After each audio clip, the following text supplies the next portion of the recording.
Hello friends, myself Vinay Mishra, working as a faculty in the Department of Mechanical Engineering from the college associated with AKTU. Today we are going to have a discussion on the subject that is the heat and mass transfer, the subject of BTech third year Mechanical Engineering syllabus. हम लोगों ने previous lecture में इसके बारे में discussion किया था, force convection के बारे में, फ्री कन्वेक्शन के बारे में, हीट एक्सचेंजर्स के बारे में और भी रिलेटेड कॉन्सेप्ट और डेरिवेशन के बारे में डिस्कशन हम लोगों ने किया था। आज हम लोग बेसिकली बॉइलिंग और कंडेंसेशन के बारे में बात करेंगे और जानेंगे कि बॉइलिंग और कंडेंसेशन प्रोसेस में किस तरह का कॉन्सेप्ट होता है, कैसे मॉलिक्यूलर लेवल पे क्या क्या चेंजेस होते हैं, इसके बारे में डिस्कशन आज हम लोग करेंगे। तो Boiling is the rapid vaporization of a liquid which occurs when a liquid is heated to its boiling point. The temperature at which the vapor pressure of the liquid is equal to the pressure exerted on the liquid by the surrounding atmosphere. अगर हम लोग boiling की बात करें तो boiling is a process of basically the process by which the vaporization of the liquid take place. और vaporization of the liquid कब होगा, जब हमारा टेम्परेचर वाटर का, अगर हम लोग ये एग्जांपल वाटर का लेकर के चले तो उसका टेम्परेचर जब सैचुरेशन टेम्परेचर से एक्सीड करेगा या सैचुरेशन टेम्परेचर तक पहुंचेगा तो वहाँ पर बॉइलिंग शुरू होगी। एग्जांपल, फॉर एग्जांपल एक वेसल में वाटर है, इसका इनिशियल टेम्परेचर 50 डिग्री सेंटीग्रेड है, एटमॉस्फेरिक प्रेशर 1 बार है। जनरली हम लोग बॉइलिंग में क्या करते हैं, हम लोग को ये पता होता है कि 100 डिग्री सेंटीग्रेड पे पानी बॉयल करता है, यानी जो लिक्विड फेज है वो चेंज होता है, क्योंकि boiling is the process by which the phase transformation take place from liquid to vapour form. यानी लिक्विड कब वेपर फॉर्म में जब चेंज होगा तो इस प्रोसेस को हम लोग बेसिकली बॉइलिंग कहते हैं। और ये होता कब है, जब हमारा टेम्परेचर एक्सीड करता है एक सर्टेन पॉइंट से। फॉर एग्जाम्पल, इनिशियल कंडीशन हम लोग ये मान के चल रहे हैं कि इनिशियल टेम्परेचर इसका 50 डिग्री सेंटीग्रेड है।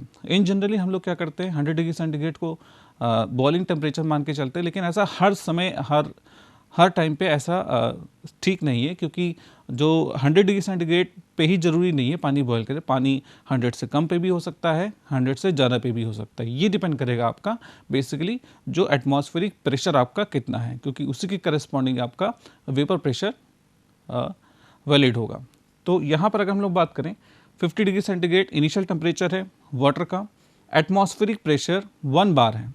1 बार के करस्पॉन्डिंग जो सैचुरेशन टेम्परेचर होता है वो बेसिकली अप्रॉक्सीमेट 100 डिग्री सेंटीग्रेड होता है। होता क्या है बेसिकली, अगर हम लोग बॉइलिंग को थोड़ा सा और डीपली समझें तो एटमॉस्फेरिक प्रेशर, वेपर प्रेशर, दो तरह के प्रेशर होंगे, एटमॉस्फेरिक प्रेशर और vapour pressure. Vapour pressure exerted by the vapour और एटमॉस्फेरिक प्रेशर जो एटमॉस्फेयर लिक्विड के ऊपर जो प्रेशर जो लगा रहा है उसको हम लोग एटमॉस्फेरिक प्रेशर कहेंगे। जब वेपर प्रेशर बेसिकली, जब vapour pressure exactly atmospheric pressure के इक्वल हो जाएगा, या हम लोग कहें कि इसका करस्पॉन्डिंग टेम्परेचर 50 डिग्री सेंटीग्रेड का टेम्परेचर करस्पॉन्डिंग सैचुरेशन टेम्परेचर के बराबर हो जाएगा, तब हम लोग कहेंगे कि तब यहाँ पर एक कंडीशन आएगी जिसमें जो वाटर के मॉलिक्यूल्स हैं वो एस्केप करने लगेंगे। वहाँ पर बेसिकली वो प्रोसेस होगा बॉइलिंग का, या हम लोग कहेंगे वेपोराइजेशन का, जिसमें फेज ट्रांसफॉर्मेशन यहाँ पर होने लगेगा। तो फॉर एग्जांपल यहाँ पे हम लोग हीट दे रहे हैं, जैसे ही हीट देंगे इसका टेम्परेचर राइज करेगा, 50 डिग्री सेंटीग्रेड पे ही बॉइलिंग शुरू नहीं होगी। 50 डिग्री सेंटीग्रेड पे बॉइलिंग नहीं शुरू होगी। बॉइलिंग कब तक नहीं शुरू होगी, जब तक इसका टेम्परेचर 100 डिग्री सेंटीग्रेड नहीं हो जाता। जैसे इसका टेम्परेचर बढ़ता चला जाएगा 51, 60, 70, 80, 90, जब तक अप्रॉक्सीमेट 100 डिग्री सेंटीग्रेड पे यहाँ पर क्या होगा, इन मॉलिक्यूल्स जो होंगे यहाँ पे उनको सफिशिएंट एनर्जी उनके पास होगी और वो एस्केप कर जाएंगे इस लिक्विड सरफेस को। अब यहाँ पे ट्रांसफॉर्मेशन शुरू होगा लिक्विड का वेपर में, यानी लिक्विड का ट्रांसफॉर्मेशन शुरू होगा, फेज ट्रांसफॉर्मेशन शुरू होगा, लिक्विड चेंज होगा वेपर के फॉर्म में। अब यहाँ पे हम लोग कहेंगे this is basically the vaporisation और this is known as boiling. अब यहाँ पर बात ये आती है कि क्या 100 डिग्री सेंटीग्रेड से कम पे बॉयल हो सकता है या 100 डिग्री सेंटीग्रेड पे ज़्यादा पे बॉयल हो सकता है, तो डेफिनेटली इसका आंसर हाँ है। हो सकता है कि ये 90 पे ही बॉयल हो जाए, हो सकता है ये 105 पे बॉयल हो जाए, हो सकता है 105 पे बॉयल ना हो। इसकी कंडीशन क्या है, ये बेसिकली डिपेंड होगा इस एटमॉस्फेरिक प्रेशर पे। जैसे ही हम लोग एटमॉस्फेरिक प्रेशर बढ़ाएंगे, जैसे ही हम लोग एटमॉस्फेरिक प्रेशर बढ़ाएंगे, फॉर एग्जांपल हमने कर दिया 3 बार, तो 3 बार के करस्पॉन्डिंग जो सैचुरेशन टेम्परेचर होगा वो बेसिकली 100 से ज़्यादा होगा। फॉर एग्जांपल 105 हमने मान लिया सैचुरेशन टेम्परेचर, फॉर एग्जांपल ये एग्जांपल लेके चल रहे हैं हम लोग समझाने के लिए। 105 डिग्री सेंटीग्रेड यहाँ पर हो गया। अब क्या होगा, वाटर अगर एटमॉस्फेरिक प्रेशर 3 बार है, यहाँ पे एग्जांपल लेकर के चल रहे हैं हम लोग, अगर प्रेशर एटमॉस्फेरिक प्रेशर 1 बार से ज़्यादा है तो होगा क्या, अब यहाँ पर जो वाटर है उसको फेज चेंज करने के लिए उसका टेम्परेचर सैचुरेशन टेम्परेचर के बराबर होना चाहिए, जो कि है हमारा 105 डिग्री सेंटीग्रेड। यानी 105 डिग्री सेंटीग्रेड पे ही अब यहाँ पे बॉइलिंग स्टार्ट होगी। जब 105 डिग्री सेंटीग्रेड जब इसका टेम्परेचर पहुँच जाएगा तब हम लोग कहेंगे यहाँ पे बॉइलिंग स्टार्ट हो चुकी है या फेज का ट्रांसफॉर्मेशन शुरू हो गया है। 50, 60, 70, 100 पे भी वो वाटर ही रहेगा। क्यों? क्योंकि अब हमारा जो एटमॉस्फेरिक प्रेशर है वो बेसिकली 3 बार है, उसके करस्पॉन्डिंग जो सैचुरेशन टेम्परेचर है वो हमारा 105 डिग्री सेंटीग्रेड है। तो इस तरीके से हम लोग देखते हैं कि बॉइलिंग टेम्परेचर, बॉइलिंग पॉइंट भी एक्सीड कर सकता है 100 से, कब, जब एटमॉस्फेरिक प्रेशर हम लोग बढ़ा दें। इसलिए और जब हम लोग एटमॉस्फेरिक प्रेशर कम कर दें, फॉर एग्जाम्पल इसका उल्टा कर दें, तो होगा क्या, मान लीजिए 0.5 बार हम लोगों ने एटमॉस्फेरिक प्रेशर कर दिया, जिसके करस्पॉन्डिंग जो सैचुरेशन टेम्परेचर होगा वो भी 100 से कम होगा। फॉर एग्जांपल हम लोगों ने कह दिया ये 80 डिग्री सेंटीग्रेड हो गया, यानी अब 0.5 बार एटमॉस्फेरिक प्रेशर के लिए सैचुरेशन टेम्परेचर है हमारा 80 डिग्री सेंटीग्रेड। अब यहाँ पे जो पानी है, जो लिक्विड है, वो हमारा 100 डिग्री सेंटीग्रेड पे बॉयल नहीं करेगा। अब बॉयल कब करेगा, वो 80 डिग्री सेंटीग्रेड पे बॉयल करेगा। क्यों? क्योंकि एटमॉस्फेरिक प्रेशर हमारा 1 बार से कम है, 0.5 फॉर एग्जांपल। यानी जो मॉलिक्यूल्स हैं उनको एस्केप करने के लिए कम एनर्जी की ज़रूरत पड़ेगी, यानी 80 डिग्री सेंटीग्रेड पे ही वो जो वाटर है, वाटर मॉलिक्यूल्स एस्केप करते चले जाएंगे या बॉइलिंग हमारी शुरू हो जाएगी, वेपर ट्रांसफॉर्मेशन हमारा शुरू हो जाएगा। तो इस तरीके से हम लोगों ने देखा कि जो बॉइलिंग पॉइंट बेसिकली है वो किस बात पे डिपेंड कर रहा है, एटमॉस्फेरिक प्रेशर पे। एटमॉस्फेरिक प्रेशर के करस्पॉन्डिंग जो हमारा लिक्विड का जो प्रेशर होगा वो बेसिकली होगा हमारा वेपर प्रेशर। तो वेपर प्रेशर जब भी इक्वल होगा एटमॉस्फेरिक प्रेशर के, जब तभी हम लोग ये कहेंगे कि यहाँ पर बॉइलिंग हमारी स्टार्ट हो रही है या वेपोराइजेशन हमारा स्टार्ट हो रहा है। तो इस तरीके से हम लोग देखते हैं कि जब एटमॉस्फेरिक प्रेशर जब बढ़ेगा, यानी अगर वाटर को किसी ऐसी जगह पे ले जाएं जहाँ पे एटमॉस्फेरिक हमारा प्रेशर हमारा ज़्यादा है, तो उस कंडीशन में हमारा 100 डिग्री सेंटीग्रेड पे पानी नहीं बॉयल होगा, 100 डिग्री सेंटीग्रेड से ज़्यादा होगा। जैसे पहाड़ों के केस में हम लोग क्या देखते हैं कि वहाँ पर एटमॉस्फेरिक प्रेशर हमारा कम होता है, 1 बार से थोड़ा सा कम होता है, 0.8, 0.9 इस तरीके से हम लोग कह सकते हैं। उस कंडीशन में क्या होगा, जो पानी जो बॉयल होगा अब 100 डिग्री सेंटीग्रेड पे नहीं होगा, वो 90 डिग्री सेंटीग्रेड पे हो जाएगा या 100 डिग्री सेंटीग्रेड से कम पे हो जाएगा, फॉर एग्जांपल। यानी तभी हम लोग ये कहते हैं कि पानी, पहाड़ों पे जो पानी है जल्दी उबलता है, क्योंकि वहाँ पर एटमॉस्फेरिक प्रेशर कम होता है, जिसकी वजह से हमारा करस्पॉन्डिंग जो वेपर प्रेशर की वैल्यू होती है वो भी हमारी कम होने की वजह से जो सैचुरेशन टेम्परेचर होता है वो भी हमारा कम हो जाता है, और हमारे पास जो बॉइलिंग होती है, फेज ट्रांसफॉर्मेशन होता है, वो 100 डिग्री सेंटीग्रेड से कम पे हमें मिलता है। तो इस तरीके से हम लोगों ने देखा कि बेसिकली बॉइलिंग प्रोसेस क्या होता है और बॉइलिंग प्रोसेस में किस तरीके से मॉलिक्यूल्स बिहेव करते हैं, वेपर प्रेशर और एटमॉस्फेरिक प्रेशर का बॉइलिंग में क्या रोल होता है।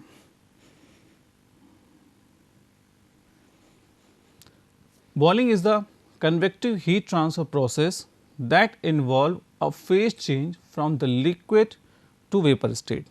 Boiling is also defined as the evaporation of at a solid liquid surface.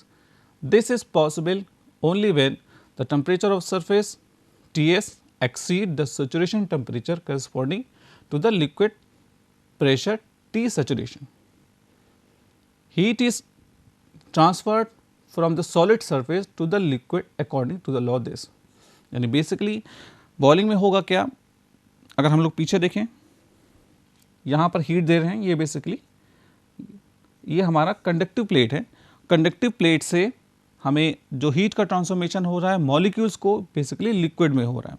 तो यानी लिक्विड में जब हीट का ट्रांसफॉर्मेशन लिक्विड में कंडक्टिव प्लेट में हुआ, मेटल में हुआ, अब वहाँ से जो हीट का ट्रांसफॉर्मेशन होगा लिक्विड फेज में होगा, यानी लिक्विड यानी इस वाटर में होगा। तो यहाँ पर बेसिकली जो हीट का ट्रांसफॉर्मेशन हो रहा है वो बेसिकली कंडक्शन के द्वारा पहले हो रहा है, क्योंकि हीट पहले हम लिक्विड मेटल को दे रहे हैं और बाद में बेसिकली हमारा कन्वेक्शन हो रहा है। तो कन्वेक्शन के केस में जो भी हमारा हीट ट्रांसफर रेट होगा वो basically H A T S minus T saturation which is equal to H A S delta T E.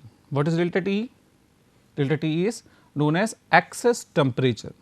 TS minus T saturation means surface का टेम्परेचर जितना है और saturation टेम्परेचर जितना है, उस कंडीशन में हम लोग कहेंगे कि जो TE की वैल्यू है एक्सेस टेम्परेचर है. यानी एक्सेस का टेम्परेचर क्या हुआ, एक्सेस का मतलब क्या हुआ, इसका सैचुरेशन टेम्परेचर मान लीजिए 100 है. अगर इस प्लेट का टेम्परेचर हमारा, अगर सरफेस का टेम्परेचर 120 डिग्री सेंटीग्रेड है और सैचुरेशन टेम्परेचर वाटर का हमारा 100 डिग्री सेंटीग्रेड है, तो टी एक्सेस क्या हो जाएगा 120 minus 100 which is equal to 20 degree centigrade. यानी ये मेटेलिक जो सरफेस है उसका टेम्परेचर सैचुरेशन टेम्परेचर से कितना ज़्यादा है बॉइलिंग के केस में. तो यहाँ पर हम लोग टी एक्सेस का कॉन्सेप्ट यूज लेके चलते हैं.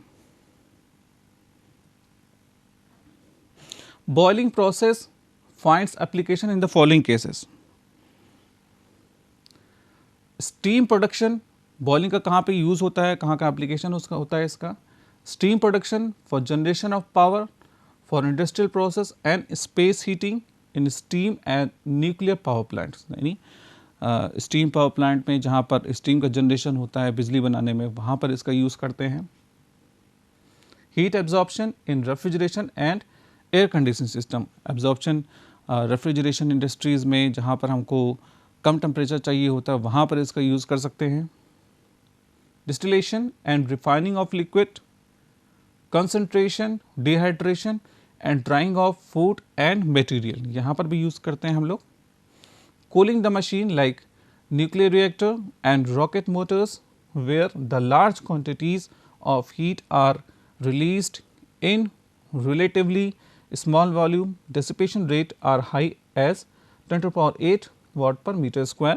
The maximum heat transfer rate in modern boiler is about this. यानी जहाँ पर बेसिकली हम लोग को बॉयलर का यूज़ करते हैं वहाँ पर इसका यूज़ हम लोग बेसिकली करते हैं.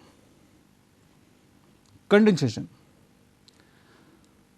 कंडेंसेशन प्रोसेस क्या है? Condensation is the change of water from its gases form, water vapor into liquid water. यानी this is the process by which the phase transformation take place from vapor to liquid form.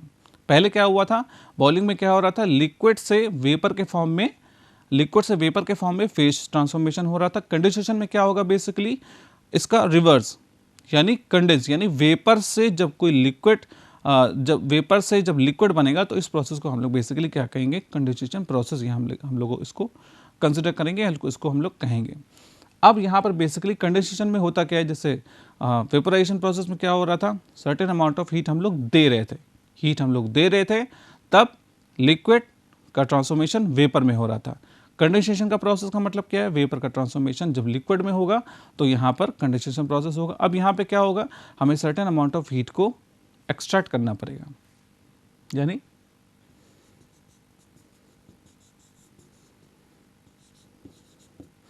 ये vapour है, कुछ droplets हमारे पास.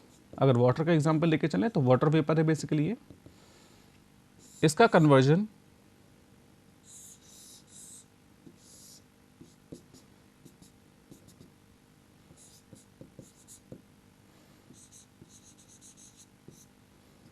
ये vapour है, ये हमारा liquid है. यानी वेपर जब चेंज होगा लिक्विड फॉर्म में, the phase transformation by which the vapor get transformed into liquid form, this process is known as condensation process. Sorry, this process is known as condensation process. अब यहाँ पर क्या होगा, जैसे vaporisation में था हम लोगों ने सर्टेन अमाउंट ऑफ हीट दिया था, यहाँ पर क्या होगा, सर्टेन अमाउंट ऑफ हीट हमको एक्सट्रैक्ट करना पड़ेगा. यानी यहाँ से हीट हमें कुछ निकालना पड़ेगा. ये अमाउंट ऑफ हीट क्या होगी, what is this? This is the amount of heat which is known as latent heat of condensation. यानी इसको हम लोग क्या कहेंगे, लेटेंट हीट ऑफ कंडेंसेशन कहेंगे। बेसिकली हमारे पास अगर हम लोग इन कॉन्सेप्ट को देखें तो बेसिकली हमारे पास दो तरीके की हीट है, एक तो है आपका sensible heat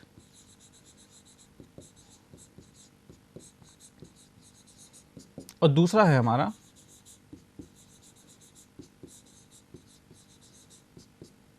latent heat. Sensible heat की अगर हम लोग बात करें, sensible heat is amount of heat which is required to change the temperature in the same phase. यानी किसी भी सब्सटेंस का सेम फेज में टेम्परेचर चेंज हम करने के लिए जितना अमाउंट ऑफ हीट की रिक्वायरमेंट होगी उसको हम लोग कहेंगे this is sensible heat. Latent heat की बात हम लोग कहें तो लेटेंट सेंसिबल हीट को फिर से देख लेते हैं। Sensible heat is the amount of heat required to change the temperature in the same phase. यानी फेज चेंज नहीं हो रहा है, लिक्विड है तो लिक्विड ही है, वेपर है तो वेपर ही है। इसका रिवर्स करें लेटेंट हीट में, latent heat is the amount of heat required to change the phase at constant temperature. यानी जब फेज का ट्रांसफॉर्मेशन होता है लिक्विड से वेपर में या वेपर से लिक्विड में एट कांस्टेंट टेम्परेचर, तो वहां पर कॉन्सेप्ट आता है लेटेंट हीट का। तो यहां पर बेसिकली क्या है, latent heat is the amount of heat required to change the phase at the constant temperature. यानी अगर यहाँ का टेम्परेचर मान लीजिए 100 डिग्री सेंटीग्रेड है, इसका टेम्परेचर भी 100 डिग्री सेंटीग्रेड है, ये वेपर है, ये लिक्विड है हमारा। वेपर से लिक्विड बनने के लिए 100 डिग्री सेंटीग्रेड पे जो अमाउंट ऑफ हीट एक्सट्रैक्शन होगा, जो अमाउंट ऑफ हीट हम एक्सट्रैक्ट करेंगे, जो अमाउंट ऑफ हीट हम निकालेंगे वेपर से, वो हमारी होगी लेटेंट हीट। लेटेंट हीट यहाँ पर देखिए, यहाँ पे बात इंपॉर्टेंट क्या है कि 100 डिग्री सेंटीग्रेड से कन्वर्जन हो रहा है वेपर का 100 डिग्री सेंटीग्रेड लिक्विड में, यानी टेम्परेचर हमारा कांस्टेंट है। टेम्परेचर हमारा कांस्टेंट है, इसका मतलब क्या है, बेसिकली यहाँ पर जो कांस्टेंट टेम्परेचर पे हीट का एक्सट्रैक्शन हो रहा है और वो हीट हमारी कहला रही है लेटेंट हीट। फॉर एग्जाम्पल इसका टेम्परेचर मान लीजिए 60 डिग्री सेंटीग्रेड होता, saturation temperature is 100 degree centigrade, initial temperature मान 60 डिग्री सेंटीग्रेड या 160 डिग्री सेंटीग्रेड हम लोग मान लें, तो सबसे पहले क्या होता, इस अगर वेपर का टेम्परेचर 160 डिग्री सेंटीग्रेड है और सैचुरेशन टेम्परेचर इसका 100 डिग्री सेंटीग्रेड है, तो यहाँ पे सेंसिबल हीट का मतलब क्या होगा, सेंसिबल हीट का मतलब क्या है कि 160 डिग्री सेंटीग्रेड वेपर को ठंडा करना पड़ेगा, कहाँ तक, 100 डिग्री सेंटीग्रेड तक। 160 डिग्री सेंटीग्रेड पे वेपर है, उसको ठंडा करना पड़ेगा कहाँ तक, 100 डिग्री सेंटीग्रेड तक। यानी 160 से 100 डिग्री सेंटीग्रेड के बीच में जो फेज है वेपर का, वो वेपर ही है। यानी 160 डिग्री सेंटीग्रेड से 100 डिग्री सेंटीग्रेड तक जो फेज है वेपर का, वो वेपर ही है। अगर सेम फेज में टेम्परेचर चेंज कर रहे हैं तो हीट का जो इंटरेक्शन होगा उसको हम कहेंगे सेंसिबल हीट। यानी वेपर फेज में ही 160 डिग्री सेंटीग्रेड का टेम्परेचर चेंज करना है, 100 डिग्री सेंटीग्रेड तक लाना है सेम फेज में, तो उस केस में हम लोग कहेंगे this is the amount of heat required which is known as sensible heat. अब 100 डिग्री सेंटीग्रेड पे वेपर पे पहुंच गया है, वो 100 डिग्री सेंटीग्रेड जब वेपर पे पहुंच गया है तो यहाँ पर 100 डिग्री सेंटीग्रेड लिक्विड में जब चेंज होगा तो यहाँ पर जो हीट हम निकालेंगे उस हीट को हम लोग कहेंगे लेटेंट हीट। अब यहाँ पर हमारे पास क्या बचा है, 100 डिग्री सेंटीग्रेड पे लिक्विड बचा है, वाटर कह लें हम लोग। अगर 100 डिग्री सेंटीग्रेड पे हमारे पास लिक्विड बचा है, अगर इसको और ठंडा करें हम लोग 50 डिग्री सेंटीग्रेड तक ले आए, 50 से अब क्या हो गया, वाटर हमारा 50 डिग्री सेंटीग्रेड पे हो गया। वहाँ पर सेंसिबल हीट की हम लोगों ने बात कर लिया था 160 से 60 100, यहाँ पर 100 से 50, उसको और ठंडा कर लिया है हम लोगों ने 100 से 50 डिग्री सेंटीग्रेड तक। अब यहाँ पर देखते हैं कि लिक्विड लिक्विड ही है लेकिन इसका टेम्परेचर चेंज हो गया है, तो टेम्परेचर चेंज होने में जो हीट का इंटरेक्शन हो रहा है उसको हम लोग कहें this is basically the sensible heat. तो यहाँ पर कॉन्सेप्ट क्या आएगा, सेंसिबल हीट का यहाँ पे कॉन्सेप्ट आएगा। और ये प्रोसेस जो कहला कांस्टेंट टेम्परेचर फेज ट्रांसफॉर्मेशन होगा, इसका इसको हम लोग कहेंगे this is basically the condensation process. Film condensation, condensate tend to wet the surface and thereby form a liquid film. The liquid flows down the cooling surface under the action of gravity. The thickness of film increase in the flow direction as more vapor condensate on film. अगर हम लोग example लें, जैसे हम लोगों ने ये कोई सरफेस है, ये कोई सरफेस है, यहाँ पर वेपर है, अपनी सुविधा के लिए हम लोग इसको 100 डिग्री सेंटीग्रेड सैचुरेटेड वेपर मान रहे हैं। मान लीजिए कोई वेपर है, वाटर वेपर है, इसका सैचुरेशन टेम्परेचर पे है 100 डिग्री सेंटीग्रेड पे या इसके आसपास है, वेपर की बात हम लोग करें। अब यहाँ पर क्या होगा, जैसे ही इस सरफेस पे कांटेक्ट होगा इसका, इस वेपर का इस सरफेस पे जैसे ही कांटेक्ट होगा और इसका टेम्परेचर अगर कम है सैचुरेशन टेम्परेचर से, इसका टेम्परेचर सैचुरेशन टेम्परेचर है, इसका टेम्परेचर सैचुरेशन टेम्परेचर से कम है, तो होगा क्या, ये वेपर सैचुरेटेड वेपर जब इसके कांटेक्ट में आएगी, इन सरफेस के कांटेक्ट में आएगी, तो कंडेंसेशन शुरू हो जाएगा, यानी वेपर चेंज होगा लिक्विड फॉर्म में, वेपर चेंज होगा लिक्विड के फॉर्म में, और एक तरीके से यहां पर वेपर आएगा लिक्विड में बदल जाएगा, वेपर आएगा लिक्विड में बदलेगा, वेपर आएगा लिक्विड में बदलेगा, इस तरीके से यहां पर एक तरीके से फिल्म फॉर्म हो जाएगी। यानी ये जो वाटर है इस सरफेस को पूरी तरीके से वेट कर देगा, इस सरफेस को पूरी तरीके से वेट कर देगा। अब होगा क्या, बेसिकली यहां पर एक फिल्म फॉर्म हो जाएगी और मॉलिक्यूल्स आते जा रहे हैं, अब फिल्म फॉर्म होती जा रही है, अब इसकी थिकनेस बढ़ती चली जाएगी, एक लेयर तरीके से फॉर्म हो जाएगी। अब लेयर के प्रोफाइल अगर हम लोग ड्रॉ करें तो वो कुछ इस तरीके से आएगी, थिकनेस बढ़ती चली जाएगी ड्यू टू ग्रेविटी, यानी यहाँ पर फिल्म की जो थिकनेस है वो कर्व अगर हम लोग ड्रॉ करें तो यहाँ पर बढ़ता चला जाएगा और यहाँ पर कर्व कुछ इस तरीके से आएगा, थिकनेस बढ़ती चली जाएगी क्योंकि ड्यू टू ग्रेविटी की वजह से।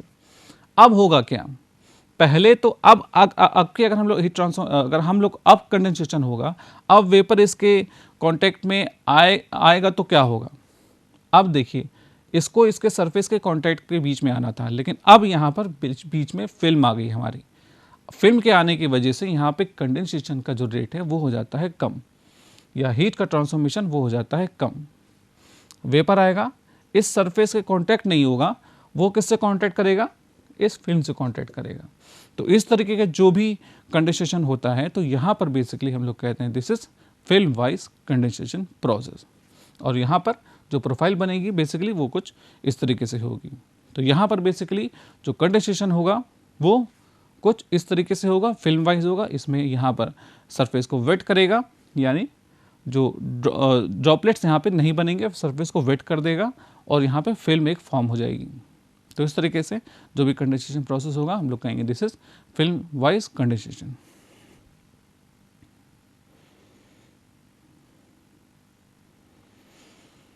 अगर ड्रॉप वाइज कंडेंसेशन की बात करें, ड्रॉप वाइज कंडेंसेशन प्रोसेस कुछ डिफरेंट तरीके से होता है। इन drop wise condensation the condensate liquid collect in the form of countless droplets of varying diameter on the condensing surface instead of forming a continuous film and does not wet the solid cooling surface. The droplets develop at point of surface imperfection called nucleation sites and grow in size as more vapor condensed on its exposed surface.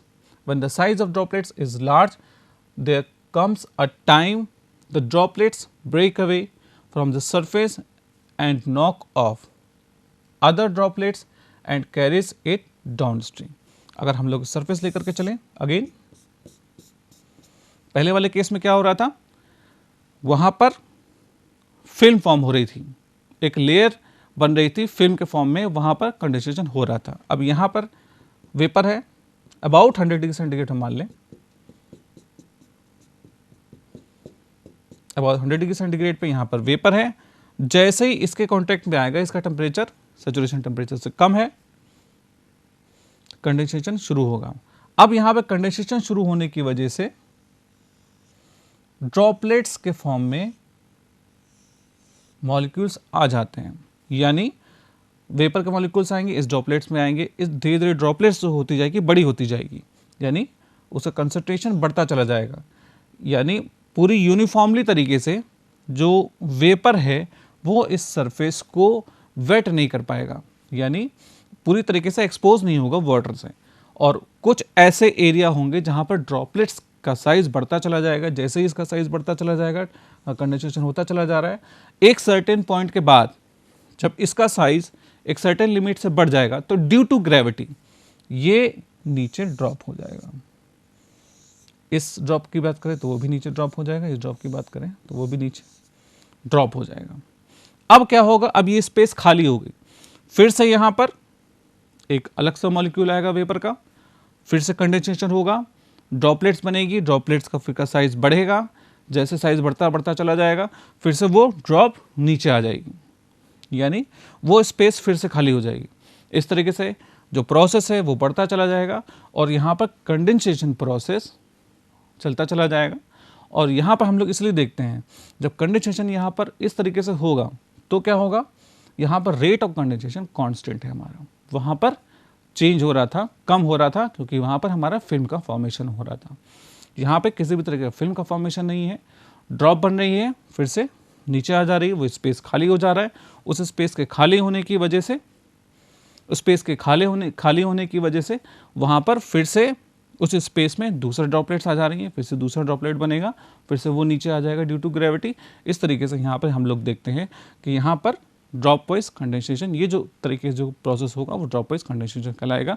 और यहाँ पर rate of condensation जो होगा वो constant होगा हमारा। वहाँ पर रेट ऑफ कंडेंसेशन बेसिकली हमारा चेंज हो रहा था, कम हो रहा था, यहाँ पे चेंज नहीं होगा, हीट ट्रांसफॉर्मेशन और कंडेंसेशन प्रोसेस यहाँ पे बेसिकली हमारा कांस्टेंट रहेगा। तो इस तरीके से हम लोग देखते हैं कि ड्रॉप वाइज कंडेंसेशन और फिल्म वाइज कंडेंसेशन किस तरीके से होता है, इसके बारे में हम लोगों ने देखा। अब आगे के क्लासेस में हम लोग बॉइलिंग के अलग अलग फेजेस जो होते हैं, पूल बॉइलिंग, न्यूक्लिएट बॉइलिंग और ड्यू टू कन्वेक्शन बॉइलिंग, इन सारे के बारे में डिस्कशन हम लोग आगे क्लास में करेंगे। ओके, धन्यवाद।